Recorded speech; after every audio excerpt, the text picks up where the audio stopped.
Então, pessoal, primeiramente eu agradeço aí a participação de vocês nesse segundo encontro.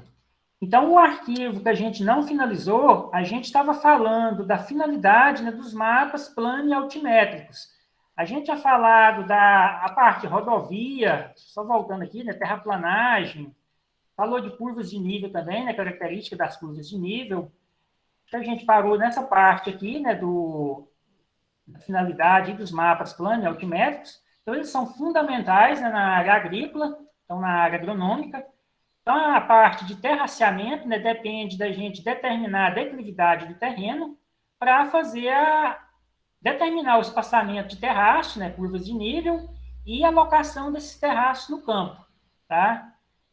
Semeadura também, né, semeadura ou plantio em nível, então depende da gente conhecer, né, talvez ter um levantamento topográfico da área, né, conhecer o sentido da declividade, para a gente diminuir, né, os problemas aí, né, de erosão, né, quando a gente tem aí as chuvas intensas, né? Então, principalmente em áreas, né, que tem solo revolvido, então, muito fundamental aí, né, o plantio em nível. Questão de revolvimento de solo também, né? Então, sempre utilizar os implementos, né, acompanhando as curvas de nível do terreno, para minimizar aí, né, o efeito do processo erosivo pelas águas das chuvas. Implantação de carreadores em lavouras, né, para escoar a produção, então, em nível também, né, para evitar, né, que facilite, né, erosões aí, né, o escoamento de água. Talvez o escoamento de água ele pode ganhar um caminho preferencial, né, e causar, né, uma erosão, né, no decorrer do tempo. Sistematização de terreno, né, seja para irrigação, no caso da irrigação por inundação e irrigação por sulcos, também depende aí, né, de levantamentos plano e altimétricos da área, né. Então, no caso, o pessoal que utiliza irrigação na cultura do arroz, né, em inundação, no Rio Grande do Sul, né, muito utilizado. Então, importante aí, né, a questão da declividade dos tabuleiros, até mesmo para ter uma uniformidade da irrigação, né, na cultura do arroz. Então, aqui são algumas imagens, né? Então, no caso aí de terraceamento, então, a gente pode ter terraceamento em nível ou em desnível, então, importante aí, né, os levantamentos plano e altimétricos, até mesmo para fazer a alocação, né, dos terraços, então, no caso de um terraço em nível. Canais de escoamento de água também, tá? Talvez dependendo de alguns locais aí, né, principalmente, por exemplo, questão aí de no Nordeste, por exemplo, tem lá a transposição do Rio São Francisco. Então, o pessoal constrói canais, né? E para ter o escoamento de água, né, por gravidade, então precisa de fazer um levantamento altimétrico, né, para ter um escoamento da água, né, por gravidade. Então, conhecer cotas, né, do terreno. Aqui são algumas imagens de irrigação por inundação na cultura do arroz, né, tabuleiros. Então, requer aí, né, a sistematização de terreno. Terraplanagem, né, no caso aí, seja para construção civil ou para outra finalidade, também depende aí de levantamentos plano altimétricos, até mesmo para estimar, né, a quantidade de horas máquinas, né, que será necessário numa obra, né, vamos dizer assim. Aí a gente estava resolvendo esse exercício aqui, né, quando teve lá a interrupção de energia. Então, é um exercício aqui, né, onde o objetivo é sistematizar um terreno para plantio de um gramado, campo esportivo. Então, pediu para determinar a cota média, o número de pontos de corte e o número de pontos de aterro, as profundidades de corte e aterro e o volume de solo movimentado. Então, sendo o espaçamento entre pontos 15 por 15. Então, cada ponto desse aqui, né, vai representar uma área. Então, quando a gente for fazer volume, tá? E aí a gente tem que pegar a altura de corte ou de aterro e multiplicar pela área, né, para obter volume. Então, 15 por 15 aqui, né, vai dar o quê? Vai dar, se não me engano, 225, não é isso? Deixa eu só... Sim. 225 metros quadrados, né, cada ponto.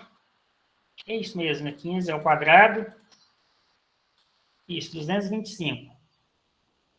Eu acho que a gente tinha determinado, né, uma cota média. Eu até coloquei aqui para a gente escrever aqui.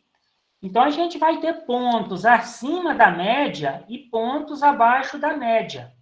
Então, por exemplo, esse primeiro ponto aqui, a cota dele está alta. Então, se a cota média é 0,27, então a gente teria que fazer algumas contas aí, né, para determinar. Então, esse ponto aqui mesmo teria que ser cortado, né? Ele seria corte. Aí a gente vai ter pontos aqui de corte, né, os acima da média. Esse aqui é aterro. Professor, mas como você determinou essa cota média? Essa cota média aqui, né, vai somar todos os pontos, aqui são 20 pontos, né? Então, faz a soma dessas 20 cotas e divide por 20. Então, seria na calculadora, né, a gente somar todos esses valores, né? Então, por exemplo, o 0,57, talvez demanda um pouquinho de tempo aí, talvez seria até interessante conferir, né? Então, o 0,37, o 0,26, o 0,05, aí tem o 0,05 ali de novo, né? Mais 0,05. Vou fazer aqui rapidamente. Aí está lá 0,6, é o 0,60, o 0,50, o 0,40. Não vou colocar os zeros não, né? Porque o zero ali na segunda casa decimal ele não vai ter valor, né? O 0,19, depois o 0,06. Aí só tem que tomar o cuidado para não digitar errado, né? Estou fazendo aqui rapidamente. Vou explicar um algarismo aí sem colocar no cálculo, né? E a gente tem Tá uma certo, cota média professor, errada. conferi aqui. Conferiu? Conferi. Deixa eu só finalizar aqui. Já estou no meio da conta aqui do 0,22, 0,08. Aquele dia a gente fez rapidamente, eu não cheguei a conferir se era isso mesmo que a gente tinha colocado na cota média. Então, tem ali mais 4 valores, né? O 0,29, o 0,11, o 0,10, seria 0,1, né? E o 0,02. Aí faz a soma dos 20 valores, 5,45, né? Divide por 20. Espero que eu não tenha digitado nenhum valor errado. Então, deu 0,2725, tá? Esse valor que eu anotei aqui. Talvez para fazer as alturas de corte aqui, demanda um pouco de tempo, né? Que tem que pegar a média menos cada cota dessa. Então, por exemplo, essa cota média aqui, a gente poderia colocar ela na memória da calculadora. Por exemplo, usar aqui, né, o Shift. Essa tecla aqui, né, RCL, que vai pegar a segunda função lá. Colocar aqui na memória A. Vamos pegar aqui, né, a média menos cada cota daquela. Eu vou fazer só um aqui, eu já tenho o total aqui dos cortes, dos aterros, só para vocês entenderem aí, né? Tomar o cuidado para não confundir a questão do sinal, tá? Isso aqui é importante. Então, você vai pegar a cota média menos a cota original do terreno. Então, se der negativo, quer dizer que vai ter corte. Eu vou ter que diminuir aquela cota. Então, por exemplo, aqui deu menos 0,2975. Então, é o tanto que eu tenho que cortar naquele ponto, né? Então, menos 0,29. Talvez vai ficar pequeno aí para vocês. Deixa eu só aumentar o zoom aqui um pouco. Então, menos 0,2975. Lembrando que essas medidas aqui tem metro, tá? Acho que não sei se eu coloquei aqui, né? Que as cotas têm metro. Aí vai fazer para todos os pontos. Aí, por exemplo, segundo ponto. Aí seria o quê? Ao invés de 0,57 ali, né? Vai ser 0,37. Aí para 0,37 de cota, aqui eu vou ter que cortar menos, né? Menos 0,0975.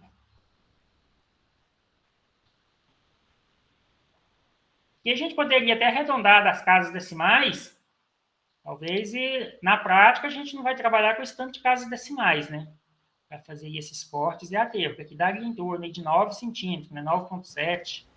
Professor, Pois mas não? e no caso de diapositivo? Deixa eu fazer um aqui que vai dar positivo. Aqui no caso de aterro, aí simplesmente vocês vão pegar a cota média, né? Então, por exemplo, vou fazer aqui o menos 0,05. Então, o valor vai dar positivo. Então, nesse caso aqui, eu tenho que fazer um aterro de 22 centímetros, né? 0,2225. Então, aqui eu posso colocar o sinal positivo. 0,2225. Então, eu vou ter pontos de corte e pontos de aterro. Eu não vou preencher o quadro todo, vai demandar muito tempo, tá? Aí, por exemplo, aqui no 0,26, aqui daria o quê? Daria aterro, né? Mais 0,17, que é 17,5, né? Acho que é isso mesmo, né? 0,1725. Então, eu teria que preencher todo esse quadro, né? Os cortes e aterro. Aí vocês teriam que fazer o quê? A soma dos cortes e a soma dos aterros. Então, por exemplo, a soma dos cortes dá 1,5875. Então, depois que finalizar tudo, então, por exemplo, aqui vai ter 9 pontos de corte. Então, esse aqui seria corte. Deixa eu colocar na parte de cima, né? Então, corte, corte, corte, aterro. Acho que aterro vai estar mais do lado direito, né? Corte, corte. Aqui seria um aterro, né? Um valor pequeno. Aterro, aterro. Professor, aquele 0,26 está errado. Aqui o valor aqui de aterro. Isso. Vou refazer aqui. Dá quanto aí no 0,26? Deu 0,0125. 0,125. Obrigado aí. Corrigir esse erro. Aí depois que fizer tudo, pessoal, então aqui vai ser corte também, né? Que está acima da média. Aterro, né? Está abaixo da média. Aterro, aterro. Aí tem umas perguntas aí, né? Determina a cota média, o número de pontos de corte. Então, corte, a gente vai ter... Aqui é 9 pontos. 9 pontos, né? Então, corte, 9 pontos. Aterro, 11 pontos. Então, seria o número de pontos, né? De corte e de aterro. Aí, o que mais perguntou ali? As profundidades de corte e aterro. Então, por exemplo, aí eu teria que fazer aqui em cada ponto, né? Aqui eu coloquei só 4 valores, né? 2 de corte e 2 de aterro. Mas eu faria essa diferença de cota média menos cada cota original dessa. Eu não vou preencher tudo só porque vai tomar muito tempo aí, tá? Então, por exemplo, esse último aqui daria quanto de aterro, hein? 0,27 menos 0,02. Esse aqui vai dar 0,25, não é isso? 25, né? Então, seria um aterro. 0,2525. Isso.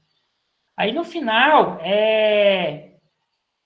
volume de solo movimentado.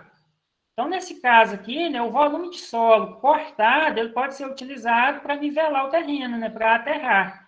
Então, nesse caso aqui, a soma dos cortes, das alturas de corte, vou até fazer aqui, então a soma, o somatório, né, dos cortes, depois vocês vão conferir essa conta. Então, se somar todos os valores negativos, eu vou colocar aqui a barra aqui, está em módulo. Então, daria 1,5875 metros, tá? Então, somando aí os 9 valores de corte, vai dar esse valor aqui. E aí, como que a gente faz o volume, hein? O volume de solo movimentado. Então, o volume de solo movimentado vai ser esse volume que vai ser cortado, né? Então, o volume, eu vou colocar aqui V, né, de volume. O volume. Então, vai ser o que o volume? Vai ser a área representada por cada ponto. Vou colocar aqui a ponto, né, a área do ponto, vezes o somatório dos cortes. Então, não precisa da área total, né? Então, eu vou pegar a área que cada ponto representa, porque aqui a gente já tem a soma para todos os pontos, no caso, os cortes. Então, o volume de solo movimentado vai ser o quê? Vai ser 225 Então, 225 metros quadrados, né, vezes a soma ali, né, que é 1,5875.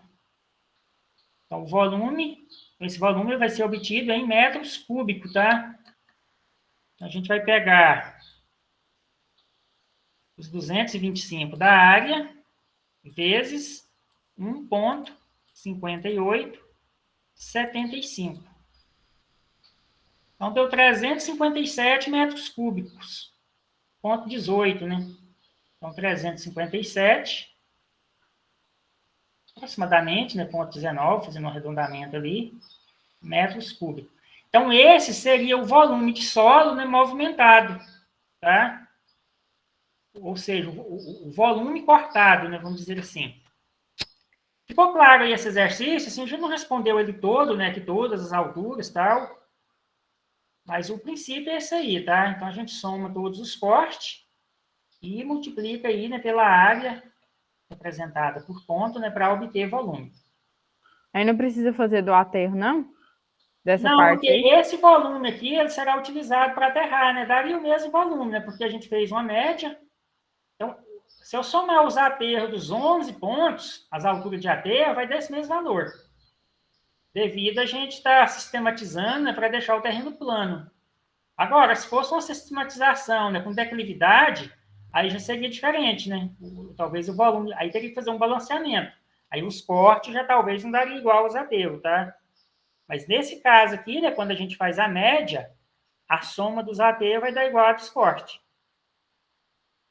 Então, aí a gente não precisa fazer dos aterros, tá? Nesse caso aqui. Agora, se a gente fosse fazer uma construção, né, uma obra que demanda compactação, aí eu teria que ter, talvez, um volume de aterro maior do que o de corte, né? Devido à questão da compactação.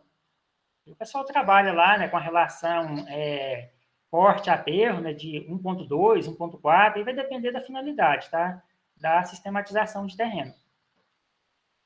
Então, pessoal, voltando aqui, então a gente está falando aí de finalidade, né, dos mapas plano e altimétricos. Então, a sistematização, né, seria um caso. Aqui é só um exemplo, depois a gente vai voltar nesse conteúdo mais adiante. Então, aqui são as respostas, tá? Lá que a gente calculou, né? 357, 9 cortes e 11 aterros. Outras finalidades, ó, construções rurais, seja galpão ou outro tipo de construção, né? Construção de tanques para piscicultura, então demanda também, né, levantamento plano e altimétrico, até mesmo a gente saber, né, qual que é o volume de água armazenado, né, no reservatório, área alagada e tudo mais. Obras sanitárias hidráulicas, então redes de esgoto, seja de uma fábrica ou rede de esgoto urbana, né, sistemas de distribuição de água, também, né, no caso de escoamento de água por gravidade. Então, quando a gente quer instalar, né, uma caixa d'água num ponto de cota mais alta, né, e quer fazer uma distribuição de água por gravidade, então é importante aí, né, o levantamento plano e altimétrico, no caso aí de bairros, né, no caso, por exemplo, a Saneago, né, vai fazer a distribuição de água para vários bairros, né, então a caixa d'água principal, né, ela tem que estar num ponto mais alto, né, de cota mais alta.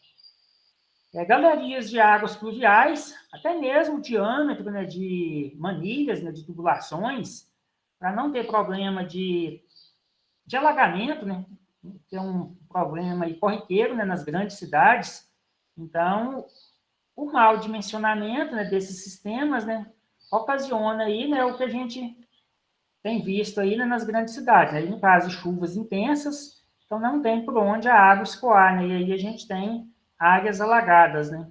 Ruas alagadas e tudo mais. Então, importante aí, né, conhecer a declividade, porque a declividade ela vai influenciar, né, na velocidade de escoamento da água. Então, aí, no caso de dimensionamento, né, de bueiros, galerias de águas pluviais. Na área ambiental, importante também, né, os levantamentos plano e altimétricos. Então, uma propriedade rural, né, o agricultor, então, ele tem que dar preferência para preservação, né, no caso de área de reserva legal, né, para as áreas mais inclinadas e cultivar, né, as áreas mais planas, que são áreas também, né, que as máquinas vão ter o melhor rendimento, né, menor índice de patinagem e tudo mais. Então, no caso aí de demarcação de áreas, né, de reflorestamento, reserva legal, ou até mesmo as áreas, né, mais inclinadas, né? Então, existem normas aí, né, quanto a preservar áreas de preservação permanente. Então, por exemplo, as encostas com declividade superior aí, né, a 45 graus, então a gente tem, então são consideradas, né, no Código Florestal, né, áreas de preservação permanente. Então, topo de morros, serras, com altura mínima de 100 metros, inclinação média maior que 25 graus. Então, são áreas aí, né, suscetíveis à erosão, né? Então, por isso, são consideradas, né, áreas de preservação permanente. Áreas com altitude superior a 1.800 metros, não sei se aqui em Goiás tem alguma área, talvez Chapada dos Veadeiros, né, tem lá áreas de maior altitude, né, que são áreas, né, de preservação permanente. Aqui tem um exemplo aqui, é só para a gente entender essa declividade em graus, tá? Quando a gente fala declividade 45 graus, não é a mesma coisa que eu falo declividade 45%, tá? Então, se a gente vai determinar a declividade, talvez está lá no Código Florestal, né? Tantos graus de declividade.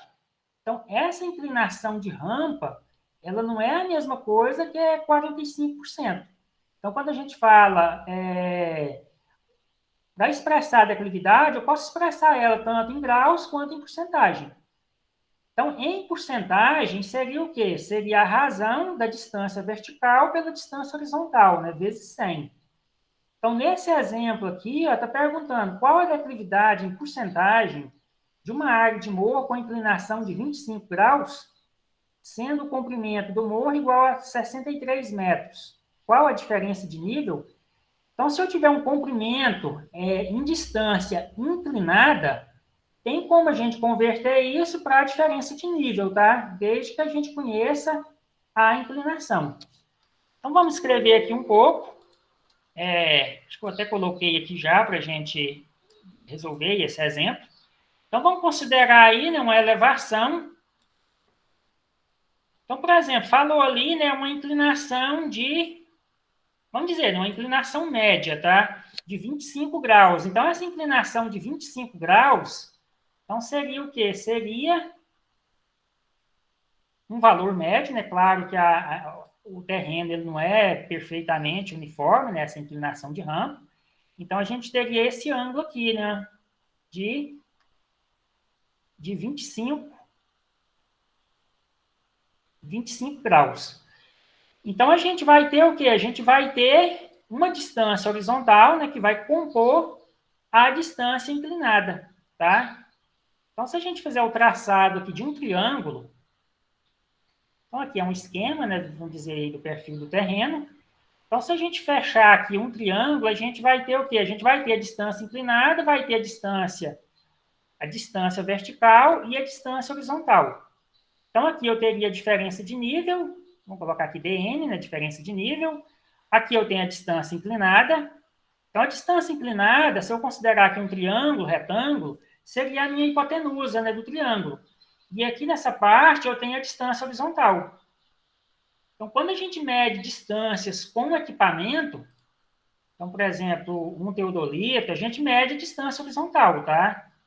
Então, por exemplo, estação total, né, ela registra pontos, então ela registra tanto a distância inclinada, a diferença de nível, coordenada de pontos também. E talvez a gente coloque lá o prisma num ponto, instala o equipamento em outro ponto e mede a distância, né? Então, a distância inclinada ela vai ser sempre maior, né, que a distância horizontal. E aí, como que eu converto esse 25 graus para a declividade em porcentagem? Então, a declividade é o quê? A declividade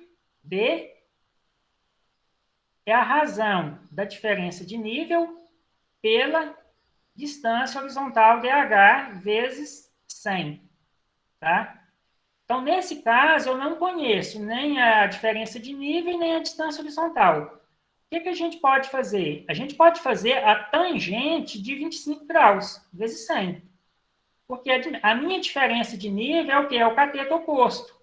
E a distância horizontal é o cateto adjacente. Então, eu posso dizer que a declividade equivale a tangente da inclinação, eu vou colocar aqui um alfa, vezes 100. Então, a gente pode calcular a declividade dessa forma. Então, eu tenho cateto oposto sobre cateto adjacente. Então, fazendo esse cálculo, então, a minha declividade vai ser o quê? Vai ser a tangente dos 25 graus vezes 100. Aí, se eu faço isso aqui na calculadora, vai dar quantos por cento a minha declividade, hein? Então, tangente, aí tem que tomar cuidado com a unidade de ângulo, tá? Talvez vocês estão com a calculadora lá no radiano, grado, né? Outra unidade. Então, tangente de 25 vezes 100. Aliás, faltou vezes ali, né? A tangente de 25 vai dar isso aqui, né? Vezes 100.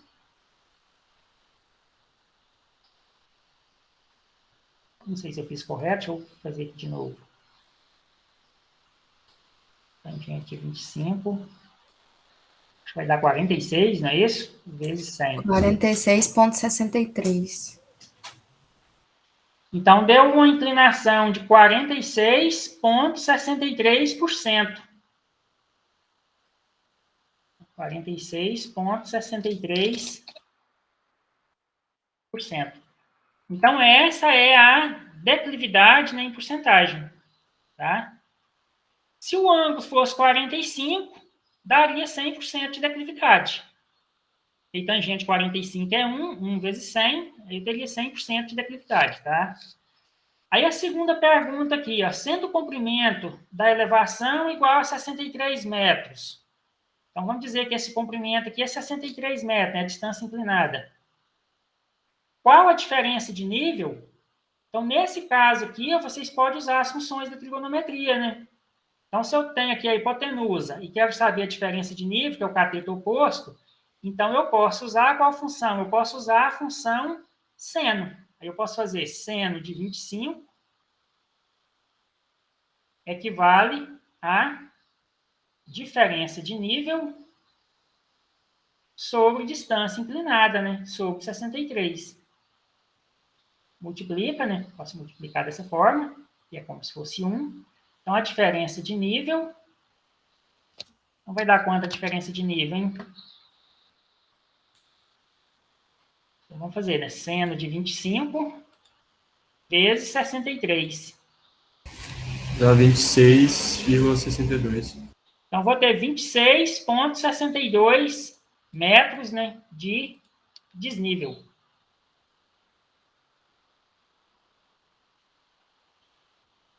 Então, seria a nossa diferença de nível aí. Ficou claro esse exercício aqui, esse exemplo? Vou voltar Essa parte aqui. do seno aí eu não entendi. O seno? Então, aqui é o seguinte, você fala o porquê que eu dividi por 63, né, aqui? Isso, por que o senhor fez ela? Porque a função seno é o quê na trigonometria? No caso, quando a gente considera triângulo retângulo. Então, a função seno é o cateto oposto, então, seno de alfa é o cateto oposto sobre a hipotenusa, né? Sobre a hipotenusa. Então, se eu quero... Então, o cateto oposto aqui do meu ângulo 25, né? Então, é o lado que está de frente para ele. Então, aqui eu tenho o cateto oposto, né? A diferença de nível. E a hipotenusa seria o quê? O comprimento aqui da minha rampa, né? A minha distância inclinada. Então, aí eu estou dividindo, né, a diferença de nível, aqui é a mesma coisa que o cateto oposto, sobre a distância inclinada. Se eu quisesse determinar a distância horizontal, conhecendo essa distância inclinada, e qual a função que eu usaria? Aí eu teria que usar o quê? Eu teria que usar cosseno, né? Cosseno de alfa, distância horizontal, sobre distância inclinada. Aí eu vou ter o quê? Eu vou ter cateto adjacente sobre hipotenusa. Então, são as funções aí da trigonometria, tá?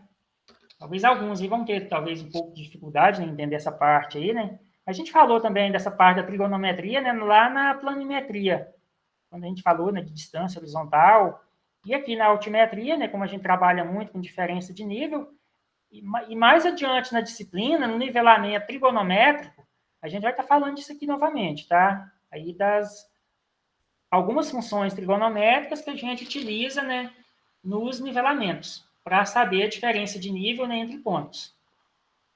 Ficou claro aí o porquê da função seno?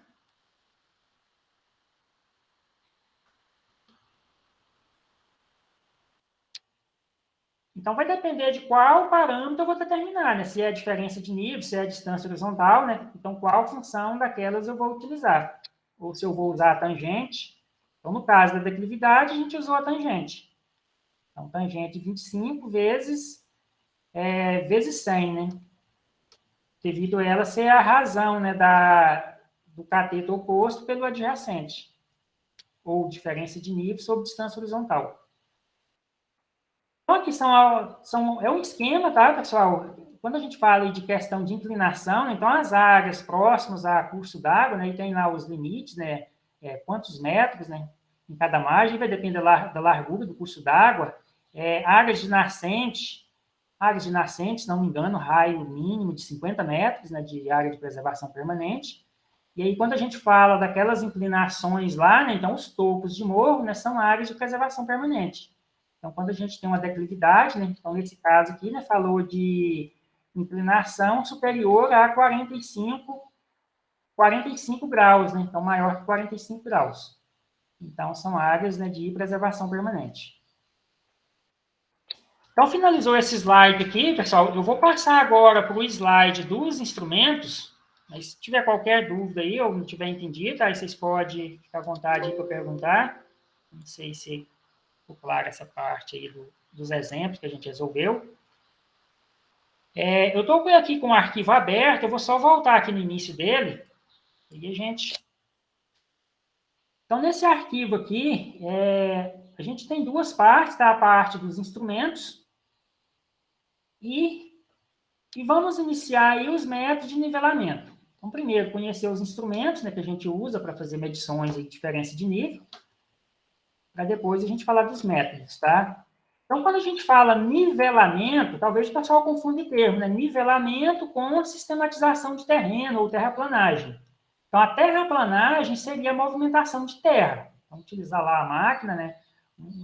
Uma patrola ou moto niveladora, né? Para sistematizar o terreno, né? Cortar, aterrar e tudo mais. Então, quando a gente fala nivelamento, a gente está falando do trabalho topográfico, tá? De medição de diferença de nível.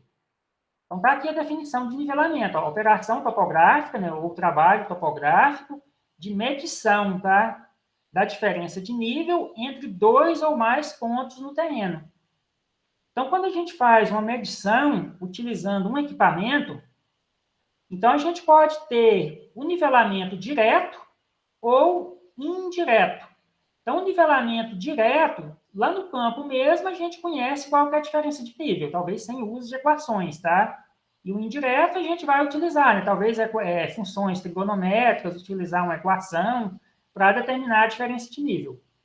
Por exemplo, com uma estação total, a gente consegue fazer um nivelamento eletrônico direto. Então, lá no campo, a gente vai conseguir medir a diferença de nível entre pontos de uma forma direta, e lá no campo mesmo, a gente já vai conhecer, né, quanto que mede o desnível, por exemplo, entre dois pontos.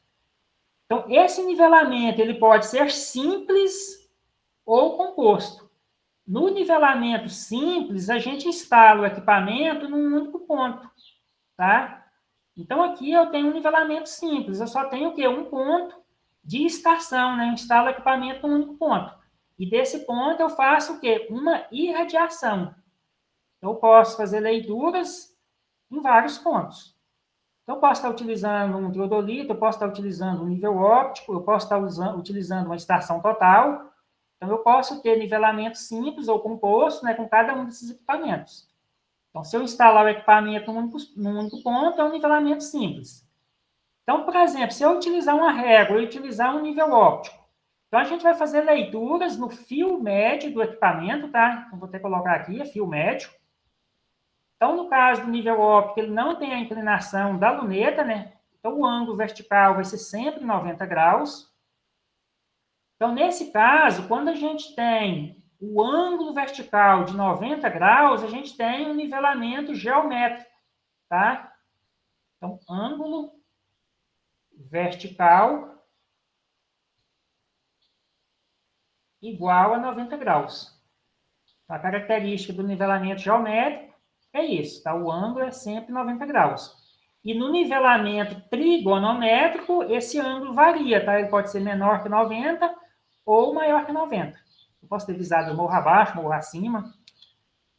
Então, aqui a gente tem uma situação exemplo. Então, tem aqui várias leituras na régua. Então, vamos imaginar aqui uma régua colocada em vários pontos. Então, bem simples, né, como o próprio nome já diz. Então, para mim determinar a diferença de nível, basta fazer a diferença de leitura, né, entre os pontos. Então, por exemplo, qual que é a diferença de nível entre o ponto 2 e o ponto 3? Então, a diferença de nível seria o quê? Seria essa medida aqui, né? Então, seria eu pegar, né, 2,40 menos 1,50. Então, eu teria o quê? Eu teria uma diferença de nível de 0,90. Ou 90 centímetros, né? E já no nivelamento indireto, a gente utiliza equações. Aí ele pode ser trigonométrico, eu posso usar funções da trigonometria. Eu posso ter o nivelamento estadimétrico, com base em leituras de fios estadimétricos, né, fio superior, fio inferior, vamos dizer, da régua. E poderia ter ainda, né, o nivelamento barométrico. Só que para fins aí da altimetria, né, no caso aí a gente aplica pouco o nivelamento barométrico, que seria com base em valores da pressão atmosférica, tá? Só que não é um nivelamento preciso, né? Porque a pressão atmosférica, ela varia conforme a altitude, mas depende, né, de fatores como a temperatura e a umidade relativa do ar. Então, por exemplo, ao nível do mar, a gente tem um valor de pressão atmosférica. Se eu tiver, por exemplo, lá na altitude da Bolívia, eu vou ter outro valor de pressão. Só que eu não teria uma precisão, né, da minha diferença de nível, se eu tomar por base os valores de pressão. Mas mais adiante a gente vai falar desse nivelamento barométrico, tá? Apesar da gente utilizar ele pouco. Aí, né, vamos dizer, para fins agrícolas, né, vamos dizer assim. O teorema de Pitágoras, né, outra equação aí, né, faz parte do nivelamento trigonométrico. Então, a gente tem o quê? A distância inclinada, né, hipotenusa, a soma dos catetos aí, né, ao quadrado. Então, eu vou ter a distância horizontal ao quadrado, que é um cateto, e a distância vertical, o meu outro cateto, né? Então, a gente utiliza muito aí o teorema de Pitágoras. Aí, dentro dos instrumentos, a gente tem instrumentos mais simples. Então, por exemplo, para uso em construção civil, né, tipo nível de mangueira. Então, é o equipamento mais simples aí de medição, tá? Então, basicamente, né, consiste numa mangueira transparente, que é cheia de água. E aí a gente precisa o quê? De duas réguas, né? Ou duas escalas para fazer a leitura, para medir a diferença de nível entre dois pontos. Aí a gente faz leituras na régua e, por diferença de leitura, a gente tem a diferença de nível.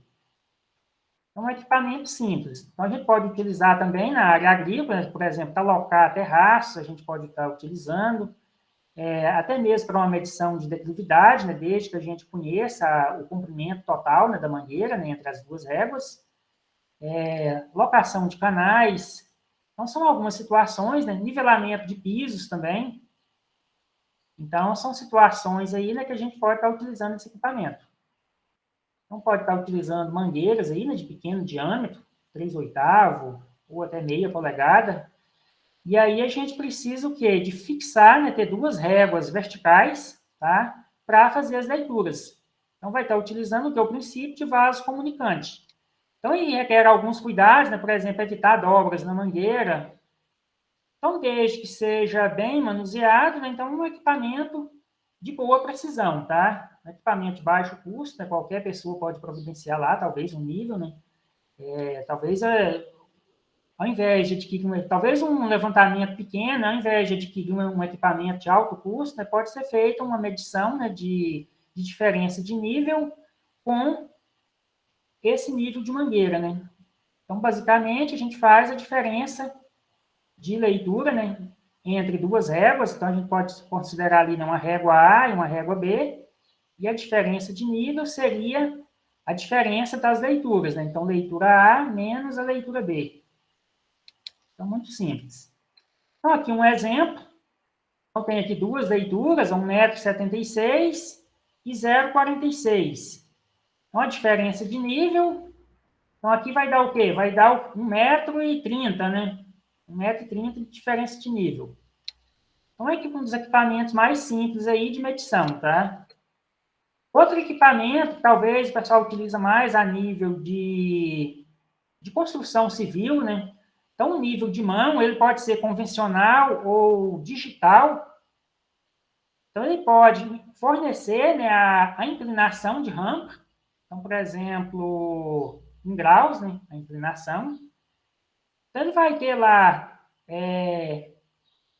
um nível de bolha, um nível tubular, né, na horizontal, e outro na vertical, tá? Então, no caso do nível de mão, ele pode ser apoiado numa linha. Então, por exemplo, a gente pode ter uma linha, né, colocar ela na horizontal, fixar essa linha em duas réguas. Então, se essa linha ficar na horizontal, né, por diferença de leitura, então a gente teria a diferença de nível, tá? Então, por exemplo, se a gente tiver lá uma inclinação de terreno e colocar esse... Não vai ficar um esquema perfeito, pessoal, mas então, a gente poderia colocar o nível, né, apoiado numa linha, garantir lá o nivelamento, né? E aí, por diferença de leitura, então, por exemplo, tem lá duas réguas, né? Então, por diferença de leitura, então vamos supor que nessa aqui dê lá 0,50 m, e nessa outra aqui dê lá 1,82 m. Então, a minha diferença de nível, ela pode ser feita também, né, por diferença de leitura. Desde que eu tenha aqui, né, essa linha na horizontal, tá? Com base aqui na bolha, né, do meu nível de mão. Então, aí eu teria uma diferença de nível, né, de 1,82 menos 0,50, que daria, né, 1,32 m. Aqui é só uma situação exemplo, tá, de como poderia ser utilizado aí, né, para medir um desnível. Você pode utilizar lá uma linha, né, daquelas linhas o pessoal utiliza para pescaria, para fazer, né, uma medição de diferença de nível. Outro equipamento, né, o nível óptico. Então, é um equipamento de visada com luneta na horizontal, tá? Então, a gente vai ter visada no plano horizontal. Então, o plano de visada vai ser horizontal. Então, no caso do nível óptico, a gente utiliza uma régua. Mas o princípio é o mesmo, né? A gente vai utilizar uma régua e nessa régua a gente vai fazer leituras de ré e vante. E por diferença de leitura, né, a gente vai ter a diferença de nível entre os pontos. Se a gente vai medir do equipamento até a régua, a gente pode medir a altura do instrumento menos a leitura da régua. E se a leitura na régua for maior que a altura do instrumento, eu vou ter declive. E se ela for menor que a altura do instrumento, aí eu vou ter um aclive. Depois a gente vai apresentar algumas situações aí, tá, de como obter essa diferença de nível, tá? Então, ele é um equipamento instalado em tripé. Então, todos esses equipamentos, eles têm que ser nivelados. Então, tem os parafusos escalantes, né, na base. São 3 parafusos escalantes, né, para fazer o nivelamento. E aí, a leitura, no caso, ela é feita no fio médio do equipamento, tá? Então, os equipamentos, eles têm lá fio superior, fio médio e fio inferior. Então, isso aqui vai demandar aula prática, tá? Para vocês entenderem melhor aí, né, a questão dos fios estadimétricos. Outro equipamento, teodolito. Então, o teodolito ele pode ser utilizado também no nivelamento geométrico, desde que a gente fixe a luneta com um ângulo vertical de 90 graus, tá? Então, por exemplo, no equipamento eletrônico, né, no teodolito eletrônico, então eu tenho que ajustar o ângulo vertical lá no display em 90 graus. Então, ele vai ter a mesma função do nível óptico. Então, a gente poderia, por exemplo, medir a altura do instrumento. Então, essa marcação que tem aqui do lado do equipamento, então ela indica, né, o centro da luneta. Então, quando a gente vai medir a altura do instrumento, a gente mede do solo, então mede com a fita métrica, né, do solo até essa marcação aqui. Tá? E mais adiante a gente vai entender um pouco mais aí de como que é feita situações, exemplos aí de medição. Tá? Estamos falando aí dos equipamentos. Então, esse equipamento vai possibilitar, além do nivelamento geométrico, o nivelamento trigonométrico. Então, vai possibilitar visadas morro acima, morro abaixo, em aclive ou declive, com ângulos diferentes de 90 graus. Então, eu posso utilizar ele em situações diferentes, tá? Então, existem vários modelos, tá, de teodolitos, fabricantes aí no mercado. Geralmente são equipamentos com precisão de 5 segundos, tá? Os equipamentos aí mais modernos, de 5 segundos, 2 segundos. Aqui seria a parte do teclado, tá? Então, no display do equipamento, né, então ele registra ângulo horizontal e ângulo vertical. Então, aí a gente tem como mudar também, né, o sentido do ângulo horizontal, em horário ou anti-horário. Então, tem algumas funções aí, né? Essa tecla offset, né, para zerar o ângulo horizontal. Depois, isso aqui depende de manuseio, né, para a gente entender melhor aí o uso de cada equipamento. No caso do nível óptico, voltando aqui, acho que o slide aqui ficou fora de ordem, né, o do teodolito. Então, o nível óptico, ele apresenta apenas giro na horizontal, tá? De 0 a 360 graus. Ele não tem precisão, né, para a gente medir ângulo horizontal. Ele até tem uma escala aqui, ó, de grau em grau, mas ele não tem uma precisão, né, de minuto, segundo, da mesma forma que uma estação total, né, ou um teodolito eletrônico. Então, ele é um equipamento próprio para medição de desnível, tá? Então, a gente não utiliza ele, né, para medição de área. A gente usa para medição de desnível, diferença de nível. Então, a gente pode utilizar num nivelamento simples ou composto. Então, eu posso instalar esse equipamento em mais de um ponto, interligar esses pontos, né, por meio de pontos de mudança. Então, a gente pode utilizar ele em várias situações, né? Locação de canais, terraço, pode utilizar numa terraplanagem também. Ele não vai ter aplicabilidade, né, ou talvez uma aplicação pequena para fins de medição de área. Então, a gente não tem precisão nessa medida de ângulo. A não ser que seja um terreno que a gente conheça os ângulos, talvez seja lá 4 ângulos de 90 graus, né? Talvez a gente até pode utilizar ele, né? Só que não vai ter uma exatidão, né, de 100%, né, nas medidas de ângulo. Para terrenos muito inclinados também, a gente vai ter uma dificuldade, né, porque a gente vai ter que mudar ele várias vezes, talvez num pequeno comprimento. Talvez se eu tiver lá um desnível de 40 metros, então se a régua que eu estiver utilizando medir 4 metros, eu vou ter que mudar esse equipamento 10 vezes, né? O máximo que vai conseguir medir de desnível vai ser 4 metros. Aí, para 40 metros, eu teria que fazer 4 vezes 10, eu teria 10 mudanças do equipamento. Então, existem vários modelos diferentes no mercado, né, fabricantes. Então, por exemplo, Pentax, Northwest, a Foyf, que também é outro fabricante, tá? Então, geralmente, os mesmos fabricantes que fabricam estação total, teodolito, também fabrica níveis, né, níveis ópticos. Aqui são outros modelos. O Wild NK2 e o Wild N3. No IF, a gente está utilizando esse modelo aqui da Foyf, tá? Então, é um equipamento mais simples. Aí tem outros fabricantes, né? A Sokia, se não me engano, acho que é um fabricante japonês, tá? De equipamentos. Talvez uma das dificuldades de manutenção de equipamentos é que aqui no Brasil, né, tem poucos representantes, tá? Aí desses fabricantes. E a maioria, né, são equipamentos importados. Somente as estações totais.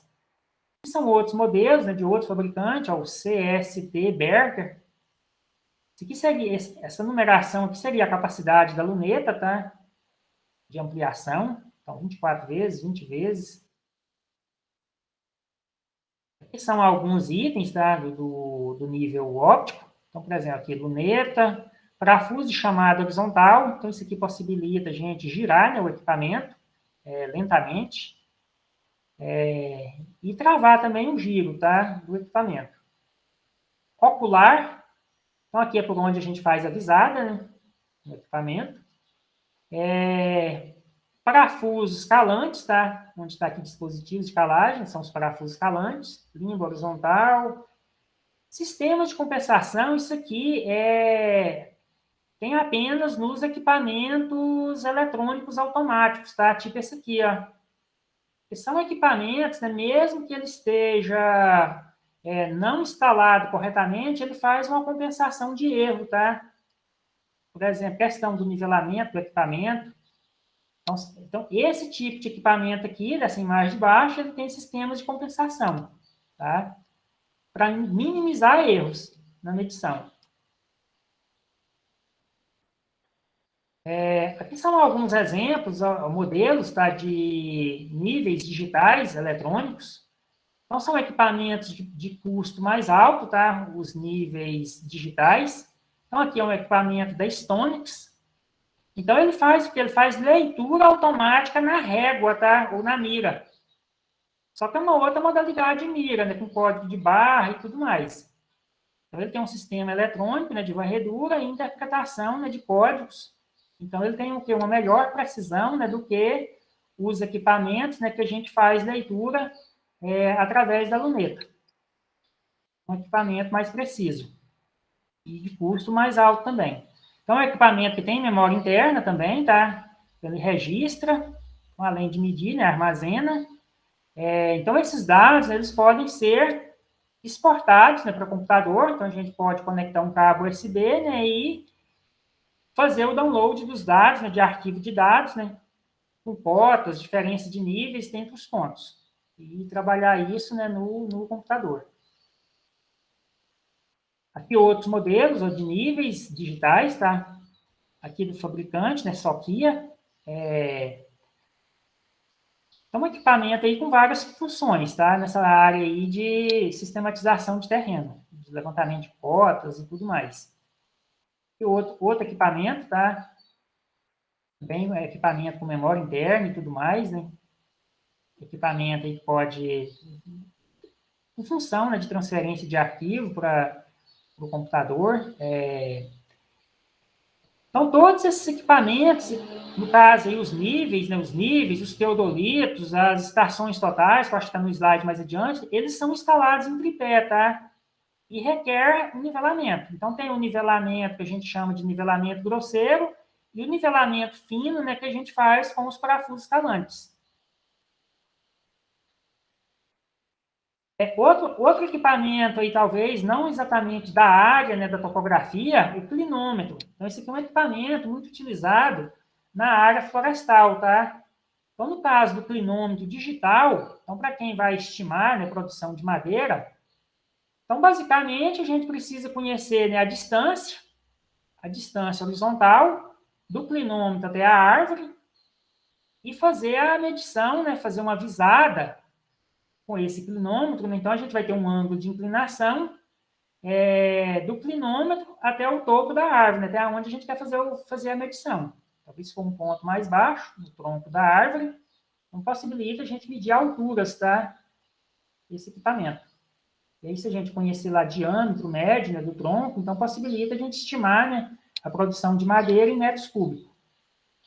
E aí a gente pode determinar a altura. Então, se a gente conhece a distância horizontal e conhece o ângulo de inclinação, até o ponto onde a gente quer medir, então, com a função tangente, é possível a gente estimar aí a altura, né? A altura do tronco. Eu até coloquei aqui, né? Então, a maior aplicabilidade dele seria na área florestal. Mas não deixa de ser um equipamento, né, de medir alturas, né? Vamos dizer, da altimetria, vamos dizer assim. A disciplina lá de topografia, ela aparece em outras áreas também, né? Na engenharia florestal e outras áreas. E são outros modelos, tá, de clinômetro. Esse aqui parecido com o nível de mão, né? Então à medida que abre aqui, né, esse dispositivo aqui, né, a gente vai ter o ângulo de inclinação, né, desse dispositivo. Aqui outro modelo de clinômetro, tá? Esse aqui é um clinômetro, vamos dizer, de apoio, né, numa superfície. Quando inclina ele vai dar a medida de ângulo. Aí existem os clinômetros também, que são instalados em tripé, tá? Que são alguns termos, tá? Que talvez vocês podem até ver aí na internet, clímetro ou clisímetro. Então, são clinômetros com luneta instalados em tripé. Então, eles vão fazer o quê? A medição, né, de ângulo de inclinação de rampa, tá? Então, a diferença para esse clinômetro aqui, né, é que esse aqui, né, a gente vai utilizar ele manualmente, esse outro aqui vai instalar ele no tripé. Aí tem que fazer o nivelamento e tudo mais, né. Teodolito, outro equipamento, né, acho que eu tinha colocado o slide do teodolito lá atrás. Então, é um equipamento que mede tanto a ângulo horizontal quanto o ângulo vertical, né, então ele possibilita a gente fazer um levantamento plano e altimétrico. Então, a gente vai ter a inclinação da luneta. Então, quando esse ângulo for menor que 90 graus, a gente dá o nome de visada ascendente. Então, quando isso aqui é menor que 90. Então, o ângulo vertical do equipamento seria esse ângulo aqui, tá? Tomando por base aí, né, o meio da luneta. Então, os teodolitos, eles tiveram uma grande evolução ao longo dos tempos, tá? Então, por exemplo, esse teodolito aqui, né, ele é um teodolito de leitura interna, de leitura óptica. E esses outros dois aqui, de leitura eletrônica, né, através de um display. Então, se a gente considerar a evolução, né, ao longo do tempo, aí, né, vamos dizer, nos últimos 50 anos, então, inicialmente, foram inventados, né, os teodolitos mecânicos de leitura externa. Aí eles tinham lá o quê? Um nimbo, né, com a graduação, né, com medidas em graus, muito pouco precisos, tá? Aí depois surgiram os equipamentos de leitura interna, isso por volta da década de 90, e mais ultimamente, né, depois dos anos 2000, surgiram aí, né, os equipamentos eletrônicos, tá? As estações totais também, né? Então, a gente tem, ultimamente, aí, né, acho que um dos equipamentos mais precisos aí, né, para fins de medição, a gente pode considerar aí, né, que é o equipamento, vamos dizer aí, de maior custo aí, né, para fins de levantamentos altimétricos. Claro que os GPS também, né, geodésicos, que tem um alto custo.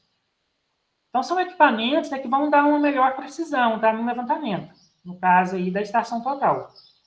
Então, o equipamento vai possibilitar visadas em aclives e declives, né? Vai armazenar pontos na memória interna, tá?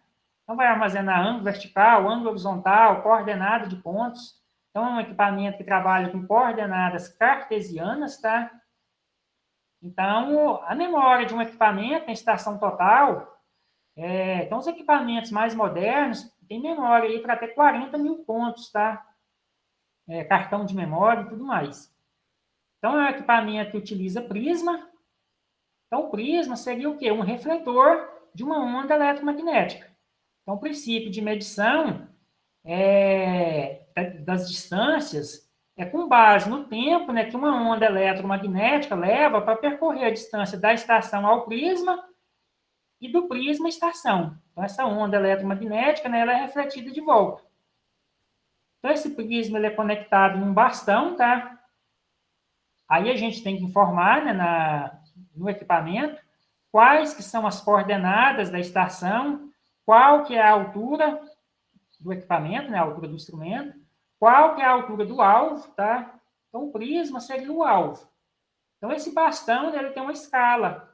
Então, ele tem uma escala, né, para a gente especificar a altura e informar essa altura no teclado lá da estação total. Então, são algumas informações aí, né, que a gente tem que fornecer da estação total, né, para ela se orientar, né, para a gente fazer o levantamento. Então, a gente tem que ter lá pontos de partida, né?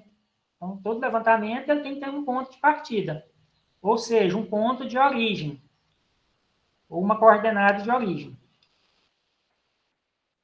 Alguma dúvida aí, pessoal? Essa parte dos equipamentos? Acho que eu falei um pouco rápido aí essa parte. E a gente vai passar agora para a parte dos nivelamentos. Eu só vou dar uma passada aqui no Google Meet, até mesmo para facilitar a questão de fazer a frequência lá de vocês. Depois, né? Então, depois eu não sei quem estava presente, tá? Que aí fica na gravação e aí facilita para a gente... Aqui pega em ordem alfabética também, né? Ao invés de fazer uma chamada, acho que é mais fácil eu ver a gravação depois, né, e ver quem estava presente. Então, vou passar aqui para o arquivo do nivelamento, pessoal, dos métodos de nivelamento. A continuidade aqui está no mesmo arquivo. Eu não sei se o pessoal colocou alguma dúvida aqui no chat. Se não, né? Tudo ok até aí? Professor, quando eu for tirar um nivelamento de alguma área, uma diferença de nível, eu começo pelo, assim, visualmente, olho nu, pelo lugar mais baixo ou pelo lugar mais alto? Não, aí a questão do nível tanto faz. Você pode começar do ponto mais alto, mais baixo. O ponto inicial é você que determina. A dificuldade é a mesma A das duas dificuldade é a maneiras. mesma. Então, por Certo. exemplo, no nivelamento composto, que a gente vai mudar o equipamento de posição, na verdade, o ideal é a gente fazer duas medições, uma no sentido aclive e outra no sentido declive.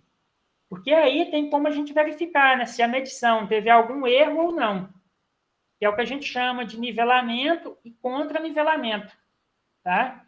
Contraprova, né? O pessoal está me ouvindo aí? Parece que deu um probleminha aqui na conexão do outro computador. Não, tô escutando. É que o outro computador perdeu a conexão de rede, eu não sei se... Vou dar um pepino aí antes da gente finalizar o encontro. Então, vou continuar aqui, pessoal.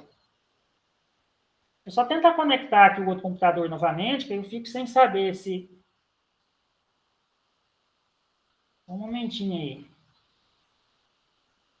Não sei por que teve uma queda, parece que teve uma queda de internet mesmo.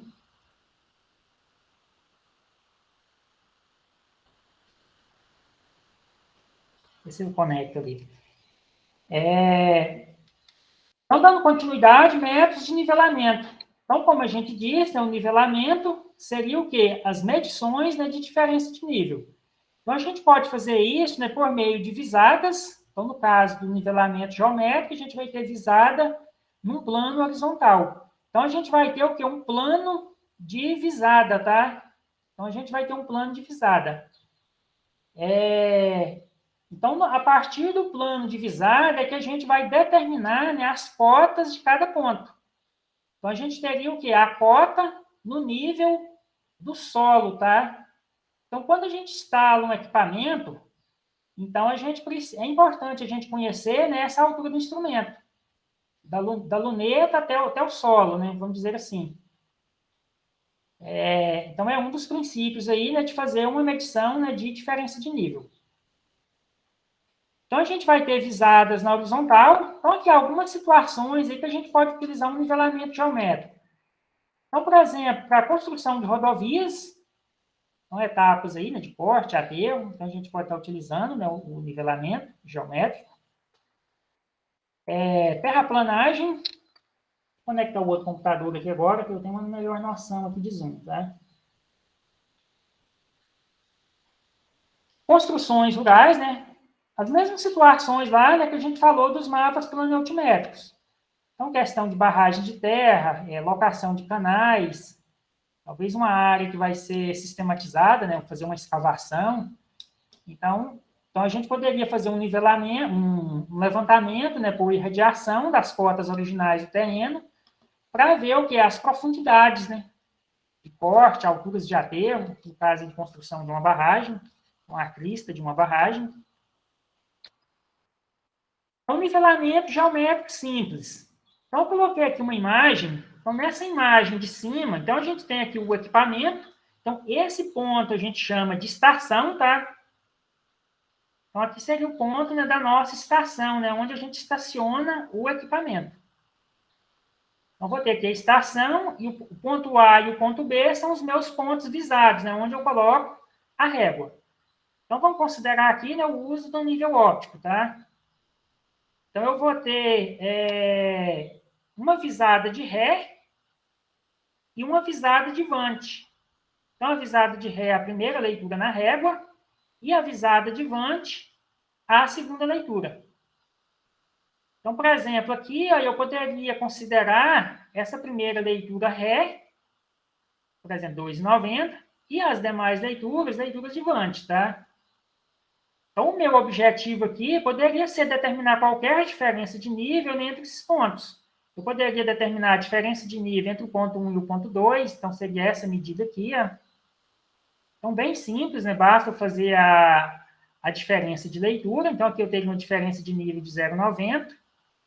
Aqui eu já teria outra diferença de nível, se eu tomar por base o primeiro ponto. Então, 2,90 menos 2,40, aqui eu teria 0,50, né? Então, aqui no caso, eu tenho um aclive do ponto 1 ao ponto 6. Agora, se eu quiser saber a diferença de nível do equipamento, do ponto lá no solo até esse ponto aqui, aí sim, aí eu preciso medir essa altura do instrumento, tá? E aí eu vou fazer, né? Fio médio menos a altura do instrumento. Aí se a altura do instrumento medir, por exemplo, 1,60 m, eu vou fazer, né? 2,90 menos 1,60 m. Eu vou ter 1,30 m do equipamento até meu ponto 1. Então, aqui, bem simples, né? Então, que pediu para determinar a diferença de nível entre os pontos, entre o ponto 1 e o ponto 2, né? Deu 0,90. Esses valores aqui estão em metro, então não detalhei aqui, mas está tudo em metro. Entre o ponto 2 e o ponto 3, quanto que daria entre o ponto 2 e o ponto 3? Aí basta eu pegar, né? 2 menos 2,40. Eu posso determinar isso em módulo, então teria 0,40 de desnível, ou posso colocar negativo também, não fica errado.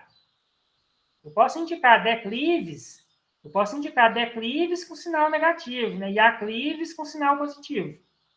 Mas quando a gente fala diferença de nível, não importa o sinal, tá? Eu posso colocar tanto positivo quanto negativo. Entre o ponto 3 e o ponto 4, e eu já tenho um aclive, né? Então, vou ter lá, né? 2,40 menos 1,50. Eu vou ter 0,90. Então, como o próprio nome diz, né? Nivelamento geométrico simples é bem simples, né? O ponto 1 e o ponto 4. 2,90 menos 1,50, eu vou ter 1,40, né? Entre o ponto 1 e o ponto 6, 2,90 menos 0,90, eu vou ter 2 metros de desnível. Então, basta eu fazer, né, a diferença entre leituras, tá? Nesse nivelamento simples. Aqui tem uma situação aqui para determinar cotas. Aproveitando essa mesma figura, a gente poderia determinar essas diferenças de nível por meio de cotas, tá? Eu posso atribuir uma cota para o meu ponto 1, que seria esse ponto aqui, ó. Então, se eu atribuir cota 20 para ele, quanto seria a cota do meu ponto 2?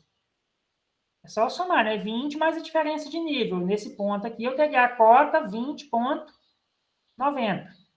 No meu ponto 3, né? 20 mais 0,50. Eu teria 20,50. Então, as cotas, elas podem aumentar e diminuir, tá? Então, se eu tiver aclive, elas vão aumentar. Se tiver declive, elas vão diminuir. Então, se eu completar aqui a tabela, então a gente determinou essas duas aqui lá, né, naquele esquema. Então, aqui eu tenho as diferenças de nível, a leitura na régua, né, do fio médio. Então, são esses mesmos valores que está aqui. Aí eu vou ter a diferença de nível. Então, eu vou ter a diferença... E no caso, qual que seria a diferença de nível da estação para o ponto 1? Da estação para o ponto 2? Então, se eu fosse determinar a diferença de nível da estação para cada ponto, então eu teria 3 declives, eu teria um ponto aqui no mesmo nível, então considerando essa altura de instrumento, tá? De 1,50. Então, se a leitura na régua for 1,50 e a minha altura do instrumento é 1,50, quer dizer que os pontos estão no mesmo nível. Então, o ponto da estação e o ponto 4 está no mesmo nível. Então, por isso que a diferença de nível é 0. Deu 0, né, aqui no caso. Aí, por exemplo, então, irradiou no ponto 5, irradiou no ponto 6, né? Então, vou ter aqui as diferenças de níveis. Então, a cota do meu ponto 6 dá 22. Seria o quê? Seria eu pegar 20 mais esses 2 metros aqui, ó. Então, vou ter uma cota no solo de 22 metros, tá? Eu coloquei essa tabela dessa forma, mas para a gente entender aqui a questão das cotas, tá? É claro que eu vou ter a diferença de nível, né, da estação para cada ponto. E aqui a gente fez a diferença de nível entre pontos. Aqui a gente fez da estação para cada ponto, tá? Então, tá aqui, né, a diferença de nível entre a estação e os pontos, né, os demais pontos. Com essa altura de instrumento. Qual que é a declividade média entre os pontos 1 e 6? tem uma informação aqui, ó, uma observação, né? Piquetes a cada 10 metros de distância horizontal. Então, entre o ponto 1 e o ponto 6, eu vou ter quantos metros, hein? Então, eu vou ter quantos trechos? Eu vou ter 5 trechos, não é isso? Eu vou ter 5 trechos. Então, eu vou ter uma distância horizontal total, um DH, de 50 metros.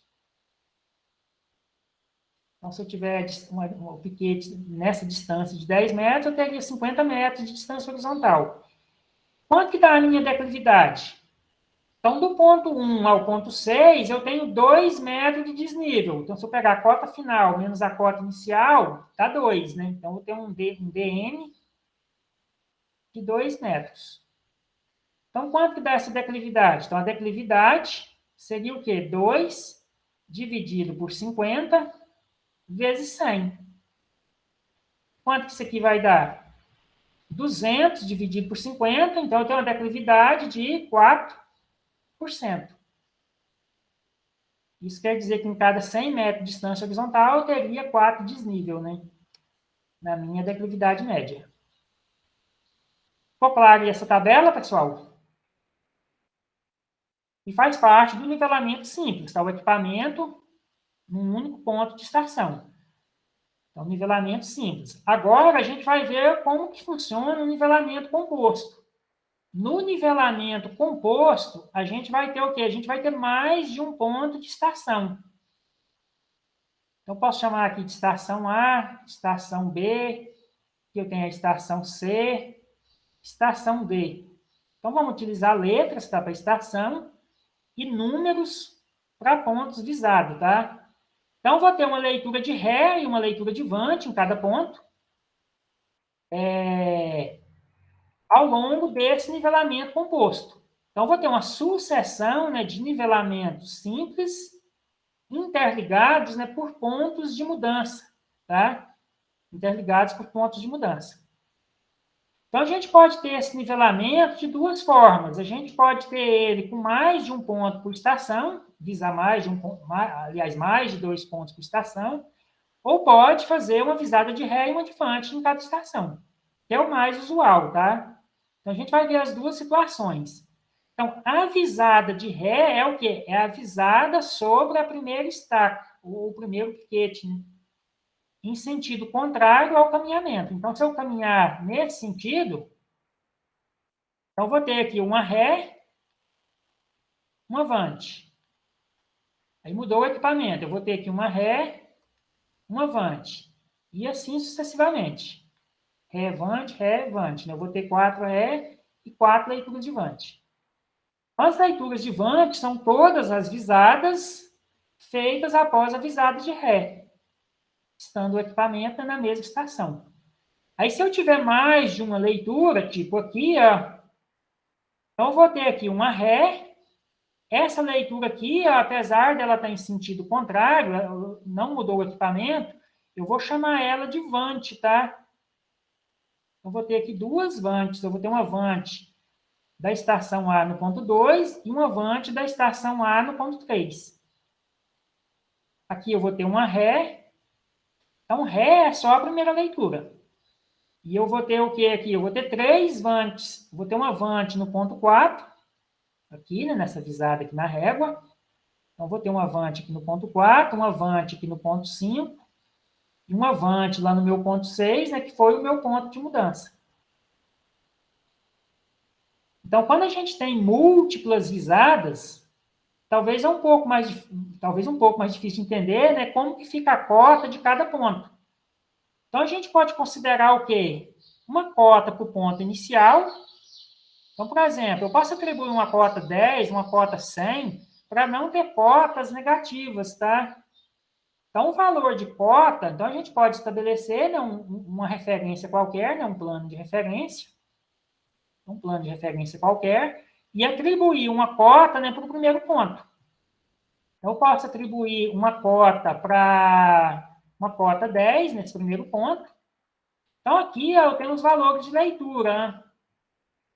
Aproveitando essa imagem, como que ficaria a cota dos demais pontos?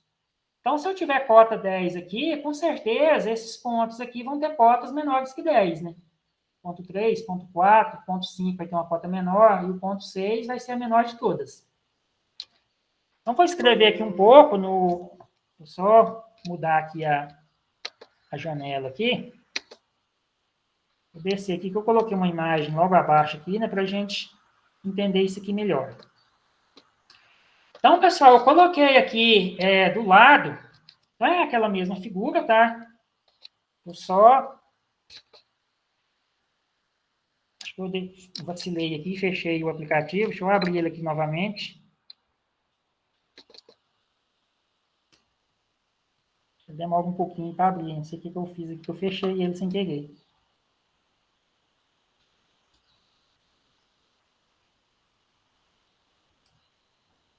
Eu vou diminuir o zoom aqui um pouquinho, talvez vai ficar um pouco ruim aí para vocês visualizar aqui a tabela. Então, vamos considerar aqui, né? Então, a gente falou lá, cota 10 no ponto 1. Então, essa coluna de cotas são as cotas dos pontos visados, tá? Aí, a gente teria como que a gente determina a cota dos demais pontos? A gente tem que determinar os planos de visada. Então, cada estação, né, vai ter um plano de visada. Então, a estação A, ela vai ter um plano de visada, que seria na posição dessa linha. Então, aqui eu teria o PVA, né, o plano de visada da estação A. Aqui eu teria o plano de visada da estação B. E aqui eu teria o plano de visada da estação C, tá? Então, eu tenho aqui ó, uma ré, uma vante, né, da estação A. Estação B, eu tenho uma ré no ponto 2, 0,50, e duas vantes, né, uma no ponto 3 e uma no ponto 4. Então, aqui está o preenchimento da tabela já, né, com as ré e com as vantes. Estação C, uma ré e duas vantes. E aqui é o plano de visada. O plano de visada, aliás, PV, é a soma de cota mais ré. Então, esse plano de visada da estação A, ele está ali aqui à altura, hein, a partir do meu plano de referência. Então, seria eu pegar essa cota 10 mais essa ré de 2,10. Então, o meu plano de visada da estação A, então 10 mais 2,10 da ré, eu vou ter o quê? 12,10. Então, seria o meu primeiro plano de visada, né, aí da minha estação. Então, 12,10. Eu poderia mesclar essas duas células, né, que é a mesma estação, então é o mesmo plano de visada.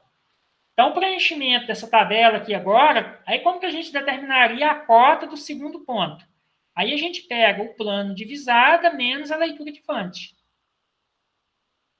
Então, a cota, então no caso a cota do ponto seguinte, né, então é a cota do ponto 2, então vai ser plano de visada da minha estação A menos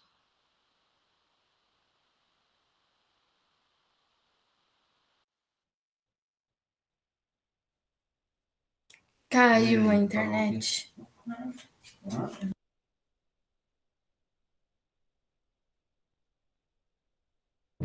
Deve ter acabado a energia lá.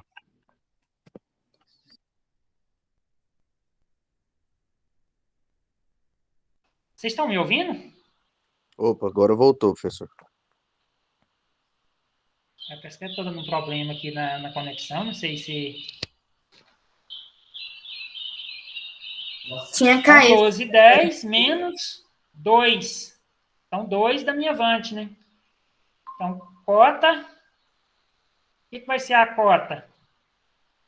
Então, a cota do meu ponto 2 vai ser 10,10. Então, seria... Eu teria que colocar na frente aqui, né? 10,10. E aí a gente faz o preenchimento dessa tabela, tá? Aí, a partir da cota do ponto 2, que é essa cota aqui, né? 10,10, a gente calcula novo plano de visada. Então, vou ter o plano de visada da estação B. Então, vou pegar o quê? 10,10 mais a ré, né? 0,50. Então, aqui ó, vai dar 10,60 no meu plano de visada. Aí, depois, eu vou fazer a cota do ponto 3 e a cota do ponto 4. Então, vou pegar 10,60 menos 2,15. Aí, aqui teria que usar a calculadora, né?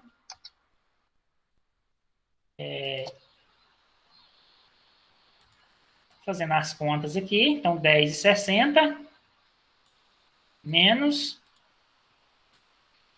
Então, vou pegar ali, né, no ponto 3, 2,15. Então, menos 2,15. Então, a minha cota ela vai abaixar do valor 10. Então, eu vou ter ali no ponto 3, 8,45. E para o ponto 4, o que eu faço no ponto 4? No ponto 4, eu pego essa mesma cota, né? Aliás, o mesmo plano de divisada e subtrai o 2,30 da Avante. Ou menos 2,30. Ou 2,3, né? Então, eu vou ter uma cota de 8,30 no ponto 4. Aí, meu ponto 4, ele é um ponto de mudança. Então, a cota desse ponto é 8,30. Aí, quanto vai dar meu plano divisado aqui? Eu vou fazer 8,30 mais a ré, 0,70. Então, vai dar o quê? 9 metros, né? No plano divisado da estação C. E aí, finalmente, eu vou pegar esses 9 metros e subtrair essa cota. Aqui, como está o ponto 4 aqui, né? Que seria a mesma cota, nem precisa de repetir, né? Seria o mesmo 8,30. A mesma coisa aqui, né? No ponto 2, porque repete aqui a linha, né? Poderia ter mesclado aqui a tabela, que é o mesmo 10,10, né? De cota do ponto 2. E aí, as últimas duas cotas, eu pego esse plano divisado 9. Então, eu pego o plano divisado 9 e subtrai as duas antes, né? Então, a primeira cota lá, a do ponto 5, né? Menos 1,50 da Avante. Então, eu vou ter 7,5 aqui. E a outra cota, 9. Então, aqui vai subtrair esse valor e vai subtrair esse, né? O valor aqui do Avante, né? No último ponto. 9 menos 2,40, eu vou ter o quê? Eu vou ter 6,60. Qual que é a diferença de nível total? Seria a cota inicial menos a cota final, né? Então, eu teria 3 metros e 40 de DN, né? Entre o primeiro e o último ponto. Ficou clara essa parte aqui, pessoal? Talvez fique um pouco confuso aí na questão das ré e das vante. Plano divisada. Então, voltando aqui, pessoal. Vou voltar aqui no arquivo de slide. Não sei se o pessoal está me ouvindo. Deu algum problema aí na... Acho que está tudo ok, né? Tá sim. Ok. A gravação vai ficando longa e vai sobrecarregando. Acho que não sei se sobrecarrega aí a velocidade da internet. Então, a gente completou lá aquela tabela. A gente poderia fazer de outra forma também. A diferença de nível entre os pontos, tá? Então, a gente chegou lá nos valores de cota de cada ponto. Então, tinha a cota 10 e a cota 6,60, né? Então, a gente poderia fazer também a soma das leituras de ré e a soma das leituras de vante dos pontos de mudança. Para fazer aí, né, as diferenças de níveis, tá? Eu vou só dar uma conferida aqui na... Eu coloquei aqui a tabela aqui no slide aqui. Não sei se eu coloquei ela completa aqui, pessoal, mas depois eu coloco lá no arquivo de slides para vocês, tá? Eu podia ter preenchido aqui, mas não... Mas e como a gente escreveu aqui, né? Então, deu essa diferença de nível. Então, esse nivelamento, ele considerou mais de 2 visadas, né, por estação. Aí a gente vai ter uma outra situação, que eu acho que vai ficar melhor para vocês entenderem, que é quando a gente tem apenas 2 visadas por estação, ou por posição do instrumento. Então, esse caso aqui, ó. Então, nesse caso, a gente vai preencher em zigue-zague, tá? Então, tem uma cota inicial. Então, vou ter plano de visada, cota do ponto 2, plano de visada da estação B, cota do ponto 3, plano de visada da estação C, cota do ponto 4. Então, aqui está mesclado, né, porque repete ao mesmo ponto. Então, vou ter uma cota única. A mesma coisa, a estação B, né, ela está ocupando aqui 2 linhas, então, vou ter um plano de visada para ela.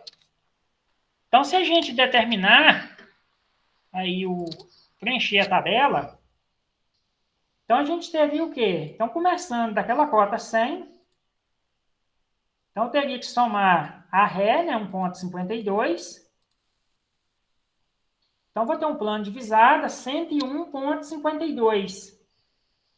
Então, 101,52. E aí vai fazer o preenchimento.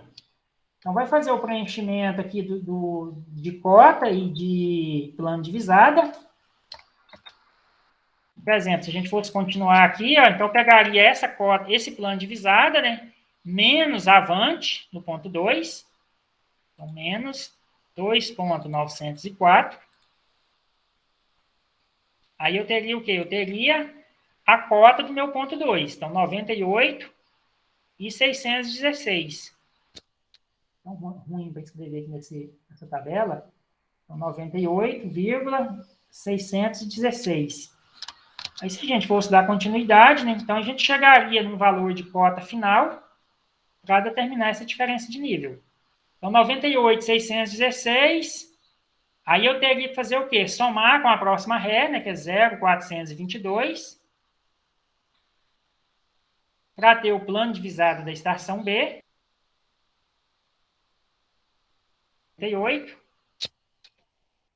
99,038. Aí a próxima cota seria o quê? Então, pega esse plano de visada, menos avante, né? 3,334.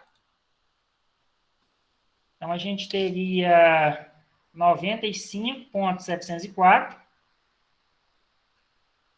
95,704. Aí, o próximo plano de visada somaria com a ré, mais 0,558. 96,262. 96,262. E a última cota, né, que é a do ponto 4. Então, pega esse plano de visada menos avante. Então, menos a última avante, né, que é 3,248. Então, vai dar 93,014. Então, tem aqui um desnível de quase 7 metros, né? Começou na cota 100 e terminou na cota 93. Então, nesse caso aqui, ó, eu tenho um declive do ponto 1 ao ponto 4. Então, a cota diminuiu. E pediu a diferença de nível, né? Então, a diferença de nível aqui daria o quê? 100 menos 93,014. Vou fazer aqui, né? Menos 100. Só vamos ver que diferença que dá. Então, dá 6,986 metros de desnível, né? Então, DN, 6,986.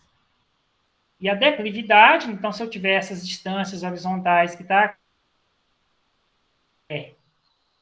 aqui no caso, 30 metros entre estacas, né? Do ponto 1 ao ponto 2, 30 metros, do 2 ao 3, 30 metros, e do 3... Então, eu teria aqui uma distância horizontal total, né, de 90 metros. Então, a minha declividade daria o quê, hein? Vamos fazer direto esse aqui. A minha declividade. Então, pega esse valor, né, divide por 90, vezes 100. Então, vai dar 7,76%, né? Então, seria a minha declividade. 7,76%. Então, seria a declividade do ponto 1 ao ponto 4. Declividade média. Aí, por exemplo, quando a gente vai determinar erro do nivelamento, vou ver se isso aqui a gente faz mais rápido, pessoal, por limitação do tempo aí de vocês também. A gente retomou um pouco os conteúdos, né, do encontro anterior, por isso que a gente está demorando um pouco mais, tá? Então, o erro do nivelamento geométrico composto. Então, no nivelamento composto, a gente tem uma visada de ré e uma avante de cada estação. Então, a gente tem que fazer o quê? Duas medições. Então, a gente faz uma medição no sentido do aclive e outra no sentido do declive. Então, a gente vai ter o quê? A gente vai ter o nivelamento. Então, a gente pode chamar essa primeira medição de nivelamento. E a segunda medição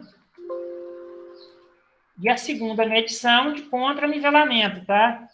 Então, seria duas medições, né? Uma nesse sentido e a outra no sentido contrário. Não vou escrever aqui não, tá? Que tá dando uns probleminha aqui na escrita. Então, a gente faz as duas medições. Então, aqui eu tenho a medição do nivelamento. Então, começou aqui no ponto 1. Então, aqui é a tabela, né, com as leituras, ó. Eu tenho aqui a Ré, primeira leitura, Vante, Ré, Vante, e assim por diante, né? Aqui é a última Ré e a última Vante. Então, aqui a gente faz o preenchimento da tabela. Então, isso aqui vocês não podem esquecer, tá? Que plano de visada da estação, né, é cota mais Ré. E a cota do ponto seguinte é o quê? Plano de visada, PV, né? Plano de a tabela. Então, só conferindo aí acho que a minha calculadora fechou, mas não tem problema. Acho que aqui já está resolvido aqui, tá? Então, vai ter lá, né? 10 mais 3, 142. Eu vou ter 13, 142 do plano de visada. Aí vai subtrair menos 0,515. Vai ter a cota do ponto 2. Então, subtraiu esse valor aqui, ó, para resultar aquela cota, né? 12.627. Aí mudou o equipamento de posição. Então, aqui eu tenho a cota 12.627. Eu vou somar com essa leitura de Ré, né, para ter o plano de visada aqui, ó, da estação B. Aí soma com 2.872, 15.499. Depois subtrai os 3.008 da Avante, eu vou ter a cota do ponto 3. Depois pega a cota do ponto 3, soma com essa Ré. Eu vou ter o plano de visada da estação C. E aí, no final, né, pega esse plano de visada, subtrai a Avante, para obter a cota do ponto 4. Então, a cota do ponto 4, 12.359. E qual que é a diferença de nível do ponto 1 ao ponto 4? Então, é a diferença de cota, né? Então, posso pegar a cota final menos a cota inicial, que dá 2.359. Então, a gente faz essa etapa duas vezes, tá? Então, faz a do nivelamento e faz a do contra-nivelamento. Eu posso instalar o equipamento em outros pontos, mas a diferença de nível, né, entre o ponto final e o ponto inicial, ela tem que dar aproximadamente esse mesmo valor aqui, ó, de 2.359. Então, aqui mediu do ponto 1 ao ponto 4, da estação A até a estação C. Aqui mediu da estação C até a estação A, só que numerou os pontos de outra forma. Então, é uma medição em sentido contrário, nesse contra-nivelamento. São os dados, né, do contra-nivelamento, aí preenche daquela mesma forma. O que vai acontecer com a cota aqui? Nesse primeiro exemplo, ela aumentou. No nivelamento, ela aumentou. Agora, no contra-nivelamento, ela vai diminuir, né? Vai chegar no ponto 4 aqui com a cota menor. Por quê? Porque tem uma diferença de nível entre esses pontos, né? Então, tem uma diferença de nível entre esses pontos. Então, o desenho aqui não está em escala, mas tem uma diferença de nível aqui, tá? Entre o ponto 1 e o ponto 4. Então, aí, preenchendo o plano de visada, então, soma ali, né? A cota mais Ré. Cota do ponto seguinte, pega o plano de visada menos Avante. Então, aqui agora a gente tem que entender o quê? Que essa primeira leitura é Ré, essa é Avante. Essa aqui é Ré, porque está caminhando, né, nesse sentido, do ponto 1 ao ponto 4. Então, aqui eu vou chamar de Vante, e vai finalizar aqui com Avante, né? Então, caminhou nesse sentido. Então, aí, preenchendo a tabela, da mesma forma, em zigue-zague. Então, vai chegar numa última cota de 7.668. Então, eu tenho aqui um declive, né? Então, tem um declive do ponto 1 ao ponto 4. Qual que é a diferença de nível? A diferença de nível Eu posso fazer ela de duas formas. Eu posso fazer ela aqui na tabela. Então, se eu fizer na calculadora, deixa eu só abrir aqui minha calculadora novamente, que ela fechou. Está finalizando, tá, pessoal? Esse pessoal tá...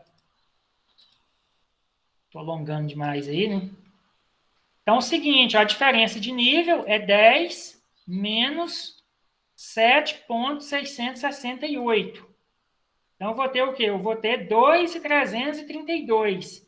Então, essa mesma diferença de nível, eu posso fazer ela somando essa coluna de Ré e subtraindo pela soma das Vant, tá?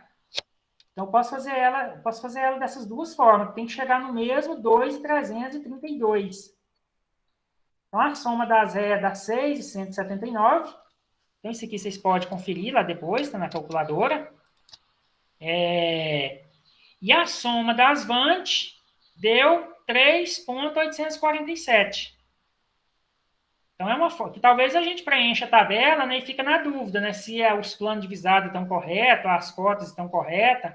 Então, essa outra forma de fazer, né, seria uma conferência, tá? Então, diferença de nível, somatório das leituras de Ré, menos o somatório das leituras de Vant. Que é a mesma coisa que se você fazer cota final, ou cota inicial menos cota final, né? Cota inicial menos cota final. Então, vai chegar no mesmo resultado. Só permitir um acesso aqui, que eu acho que caiu, deve ter caído a... Achei que tinha alguém tentando acessar aqui.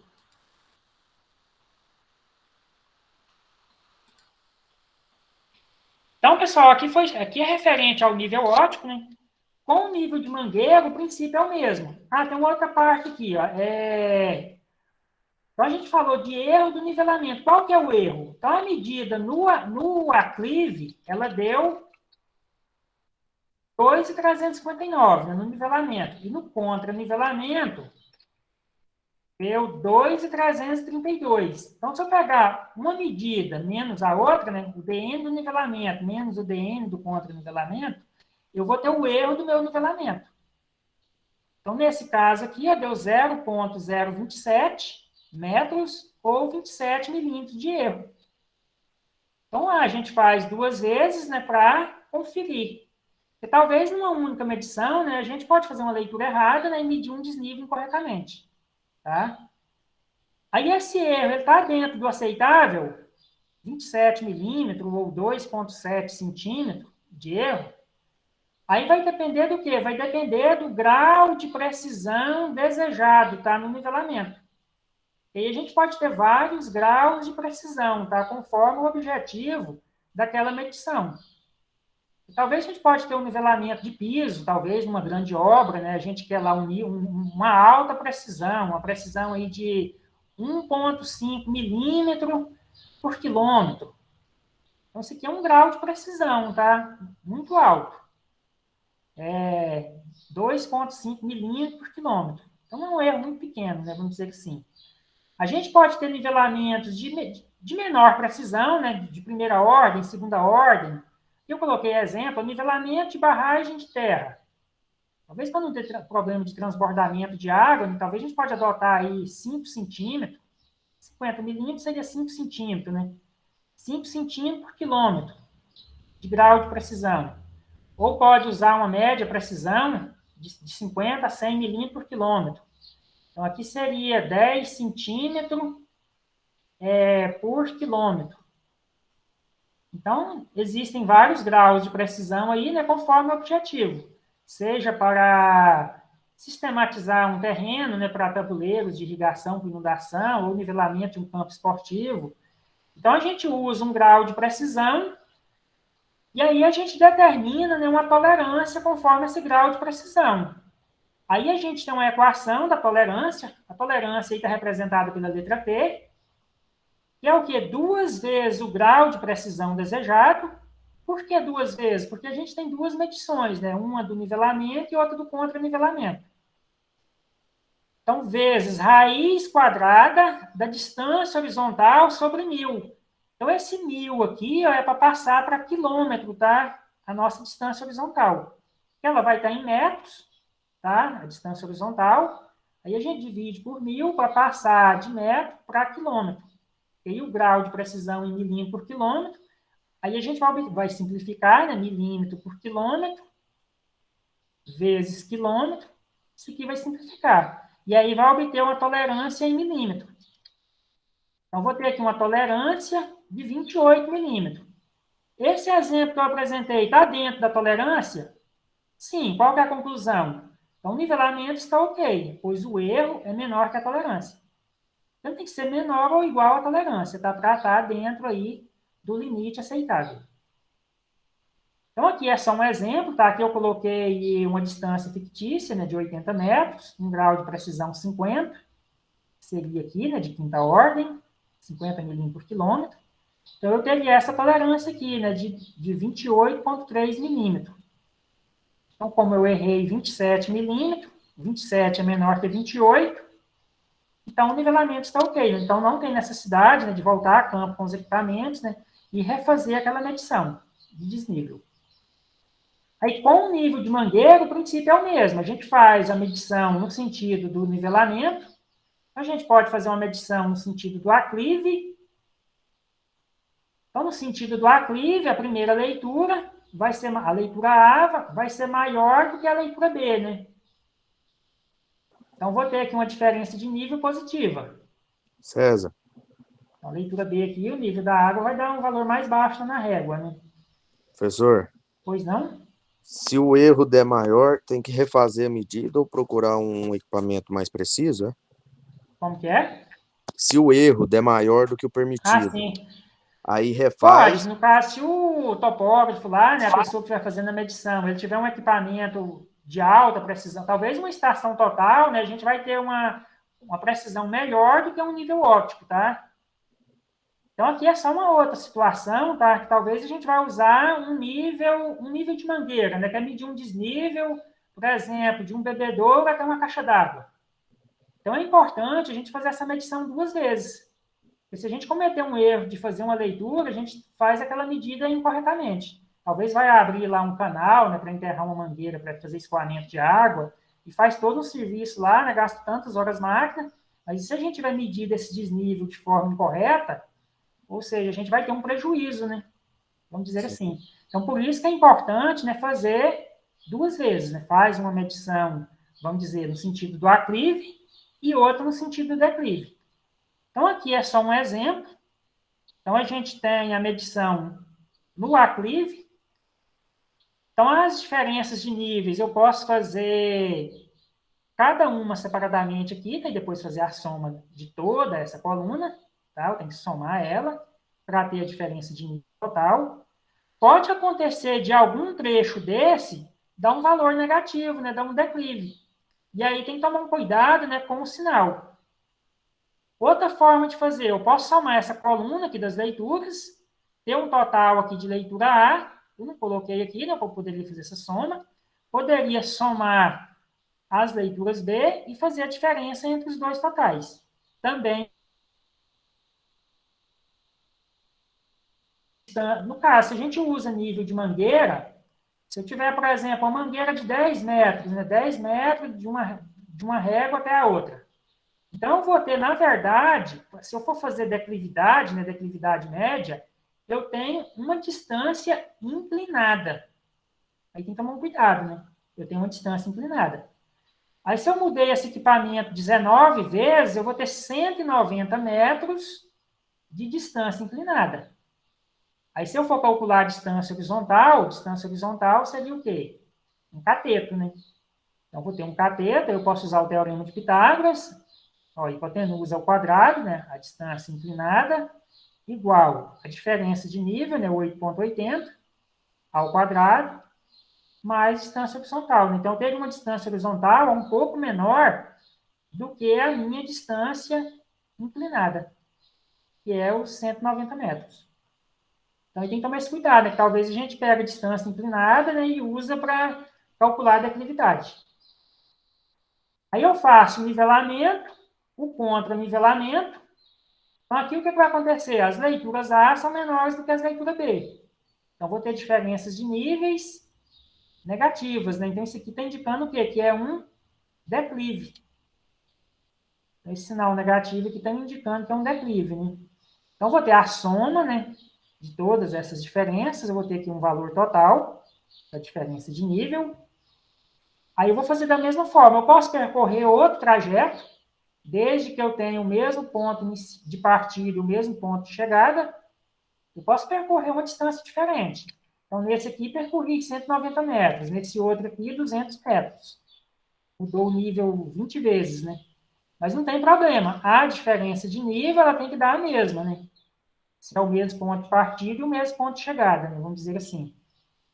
Então, aqui deu 8,80, aqui deu 8,76. Então, tem um erro. E aí, o princípio é o mesmo do nível óptico. Eu pego essa diferença de nível, menos essa outra aqui, né, em módulo, faço o erro, e aí adoto, né, o grau de precisão. Aí, se eu fosse fazer a declividade, por exemplo, aqui eu tenho a distância, esse aqui é do exemplo anterior, né, eu acho, deixa eu ver aqui. Repetiu aqui, né, a distância horizontal. Eu vou desconsiderar isso aqui, pessoal, que aqui está outro, deve que era outro exemplo que eu estava trabalhando, que aqui está uma distância vertical de 8,82, tá? Mas aí eu teria que fazer o quê? Eu teria que pegar, se eu for fazer declividade, eu tenho que pegar essa diferença de nível e dividir, né, pela minha distância horizontal vezes 100, tá? Para fazer a declividade. Então, aqui é só um exemplo, né? Se a distância vertical tivesse dado 8,82, aí eu teria uma declividade de 4,64%. Mas o princípio para calcular, né, o erro do nivelamento é o mesmo. Aí adota uma tolerância, conforme o objetivo, né, daquela medição, e verifica se o erro está dentro da tolerância. Eu não coloquei aqui nesse slide, mas depois eu posso até complementar lá para vocês e colocar aqui como exemplo. Aí, nesse encontro, pessoal, aí vocês vão ter um exercício, esse aqui eu não vou resolver, tá? Esse aqui vocês podem resolver como treinamento, determinar o erro do nivelamento. Então, vocês têm a tabela 1, que é a tabela do declive, trecho de descida, e a tabela 2, que é o trecho do aclive, tá? Então, esse aqui foi da estação A até a estação F, e esse aqui foi da estação F até a estação A. E aí vocês têm que completar aqui, né? Aqui vocês podem atribuir qualquer cota, pode ser 10, pode ser 100, tanto faz. Aí vocês vão chegar aqui numa cota final, né? Então, se for aclive, vai ser maior que 100. E nessa outra aqui, se for declive, vocês vão chegar numa cota aqui, né, menor que 100. Talvez ir na casa dos 90 metros, né? Então é isso. Pessoal, tem alguma dúvida aí?